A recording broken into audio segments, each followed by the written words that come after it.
Hey guys, it's my James here. Welcome to my channel. Today I'm going to discuss cultural globalization and environmental globalization.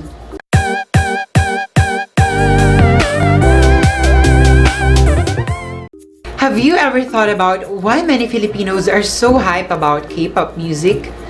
Or eating in a very trendy Korean barbecue restaurant? Maybe you also ask yourself why there are people who really love to buy expensive coffees or eat on a popular American fast food chain.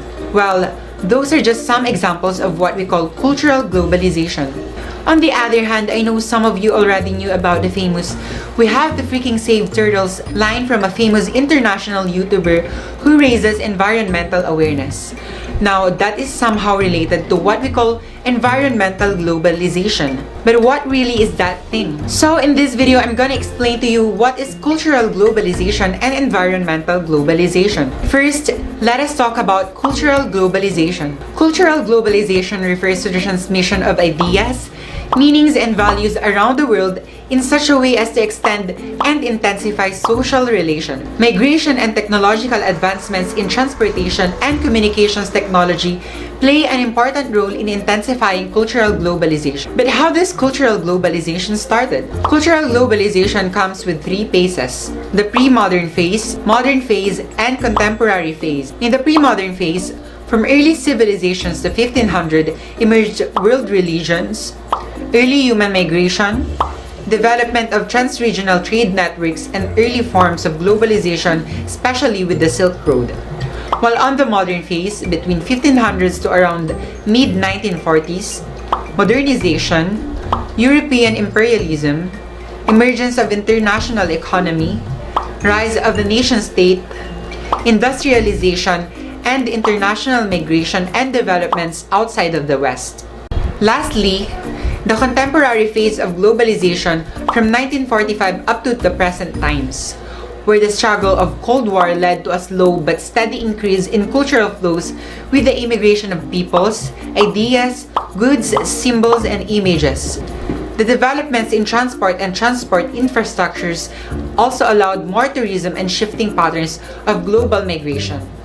It was also in this phase where Marshall McLuhan introduced the term global village, stating that it was the ability to connect and trade ideas instantly amongst the nations of the world. We cannot deny the fact that cultural globalization is very evident today, that we see many people patronizing fast food giants such as McDonald's, Coca-Cola, and Starbucks that almost became part of their daily lives. The spread of these global corporations has arguably led to the decline of local diets and eating traditions. Buying a foreign milk tea brand or eating in samgyeopsal are also examples of cultural globalization.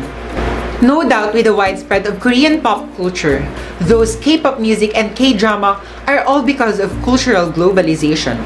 Furthermore, cultural globalization involves the formation of shared norms and knowledge with which people associate their individual and collective cultural identities. Globalization and culture brought changes in language, clothing, the way we eat, and the way we communicate. It also introduces new products, religion, values, and tradition. Now, there are some important concepts under cultural globalization that you need to know. First, the Americanization of the society. From the term itself, Americanization of the society refers to the influence of American culture and business on other countries, such as their media, cuisine, business practices, popular culture, technology, or political techniques. It is very evident that we see many American or Western products, companies, and even the style of living being brought in different parts of the world. The spread of companies such as McDonald's, Burger King, and Starbucks around the world is an example of Americanization, since these American products have made their way into other countries, influencing them. Next is the cultural imperialism. Cultural imperialism is the domination of one culture over another. Imperialism here refers to the creation and maintenance of unequal relationships between civilizations, favoring the more powerful civilization. Here, economic and technological factors may also play a role. The media also constitute a potential tool for control by dominant Western cultures over those of developing countries. A good example of cultural imperialism is Hollywood, that even some of our local artists or artists from different parts of the globe want their names to be there. And last is cultural hegemony, which refers to domination or rule maintained through ideological or cultural means. It is usually achieved through social institutions, which allow those in power to strongly influence the values, norms, ideas, expectations, worldview, and behavior of the rest of society. Cultural hegemony claims that the ideas of the ruling class come to be seen as the norm. That's why, be careful not to believe in everything you hear and see on the media, because that is their basic tool.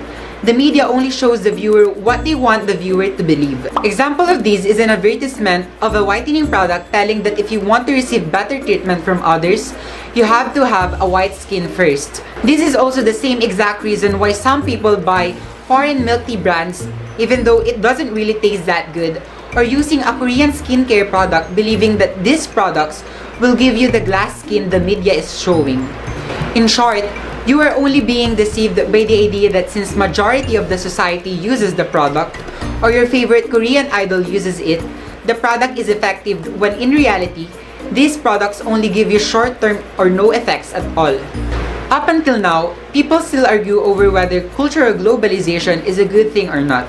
Surely, it gives people more options and spreads what some would call good value, but on the other hand, it can lead to cultural imperialism and the spread of American and dominant cultures, diminishing the unique cultural practices in various countries and thereby reducing the amount of cultural diversity that exists in the world. Now, let us talk about environmental globalization. Environmental globalization refers to the internationally coordinated practices and regulations, often in the form of international treaties regarding environmental protection. Environmental globalization is usually supported by non-governmental organizations and governments of developed countries, but opposed by governments of developing countries. Why? Developing countries see pro-environmental initiatives as hindrance to their economic development. These countries think that the reason why most countries that form international treaties and support environmental protection are from the developed countries is not really because they are concerned with the environment, but they are just afraid when the time comes that developing countries become developed.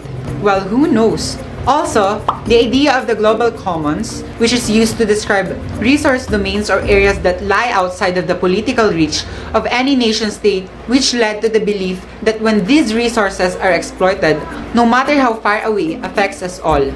Therefore, when a country exploits their natural resources, the whole world would be affected. In today's scenario, the massive fire in the forest of Amazon that happened recently called the attention of the whole world, given the fact that the government of Brazil is not doing something about the forest, which supplies 20% of the oxygen of the whole planet. Environmental globalization is also related to economic globalization in such a way that economic globalization has an impact in environmental globalization on the same scale. But put in mind that environmental globalization is in different opposition to economic globalization. Environmental globalization promotes internationally coordinated practices and regulations regarding environmental protection, which is an impediment to economic globalization that encourages trade. In other words, boosting an economy depletes and exploits the environment and its natural resources. It is undeniably true that globalization has had far-reaching effects on our lifestyle.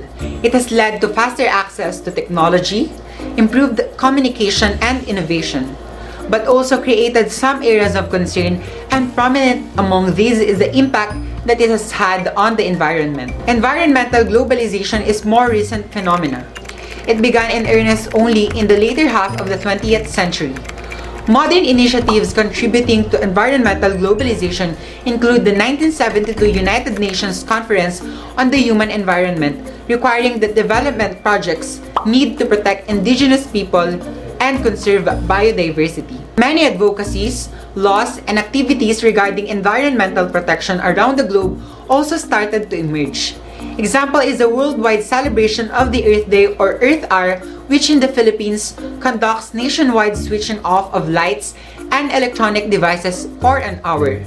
But do these activities really help the environment? Research says that turning lights off for just an hour is actually nonsense because energy saved from the event would be so small as not to matter at all.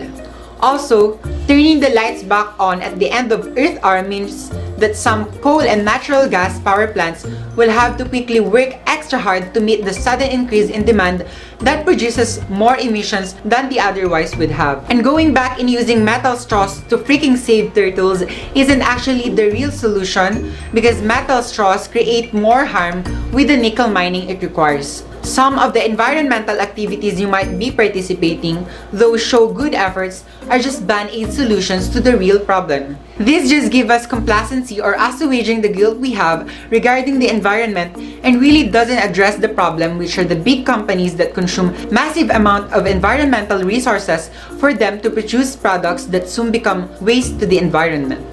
Well, what can I say if you keep on consuming and patronizing the products they make? Therefore, the best way to help the environment is consuming less or nothing at all. Being responsible in energy consumption and engaging yourself in activities such as tree planting. Now, let's cite negative and positive environmental impacts of globalization.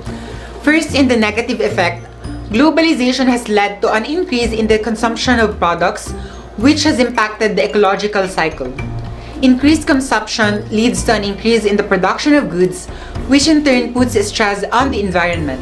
Second, increase in the transportation of raw materials and food from one place to another that leads people to consume products that have been developed in foreign countries. Third is the amount of fuel that is consumed in transportation has led to an increase in the pollution levels in the environment. It has also led to other environmental concerns such as noise pollution and landscape intrusion. Transportation has also put a strain on the non-renewable sources of energy such as gasoline. Fourth is the industrial waste that is generated as a result of production has been laden on ships and dumped in oceans. The fifth is the cutting of mountains in various parts of the world to make for a passing tunnel or a highway. Vast barren lands have been encroached upon to pave way for new buildings.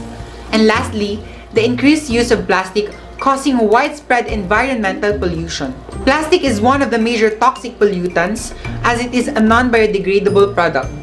However, plastic is of immense use when it comes to packaging and preserving goods that are to be exported. On the other hand, globalization has also positive environmental impacts.